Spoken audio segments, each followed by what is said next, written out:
نحمده ونصلي على رسوله الكريم اما بعد فاعوذ بالله من الشیطان الرجیم بسم اللہ الرحمن الرحیم۔ محترم سامعین ناظرین السلام علیکم ورحمۃ اللہ وبرکاتہ۔ آج کی اس نشست کے اندر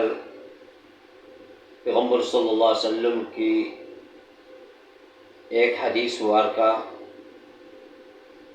اور اس حدیث مبارکہ کے اندر ایک عمل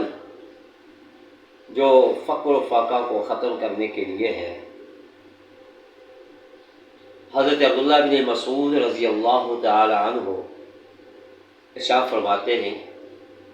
حضور نبی کریم صلی اللہ علیہ وسلم نے ارشاد فرمایا کہ جو شخص فقر و فاقہ کی حالت میں، تنگ دستی کی حالت میں لوگوں سے سوال کرتا ہے، لوگوں سے مانگتا ہے، تو اللہ تعالیٰ اس کے فقر و فاقہ کو ختم نہیں کرتے ہیں، بلکہ اور اس کے فقر و فاقہ کے اندر اضافہ ہوتا رہتا ہے۔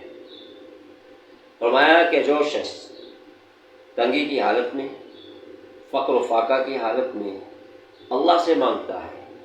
اللہ کی طرف رجوع کرتا ہے، اللہ سے التجا کرتا ہے، صلاۃ حاجت پڑھتا ہے، مسجد میں جا کر اللہ سے مانگتا ہے، تو اللہ تعالیٰ کو غیرت آتی ہے کہ یہ میرا بندہ مخلوق کو چھوڑ کر میرے در پہ آیا ہے، تو اللہ رب العالمین اپنے اس بندے کے فقر و فاقہ کو دور فرما دیتے ہیں۔ اللہ رب العالمین اپنے اس بندے کے فقر و فاقہ کو، تنگ دستی کو دور فرما دیتے ہیں۔ اس لیے اس حدیث مبارکہ سے ہمیں یہ بات معلوم ہوئی کہ جو شخص تنگ دستی کی حالت میں ہو، پریشانی کی حالت میں ہو، کاروبار اس کا نہ چل رہا ہو اور مصائب اور پریشانیوں کی حالت میں ہو،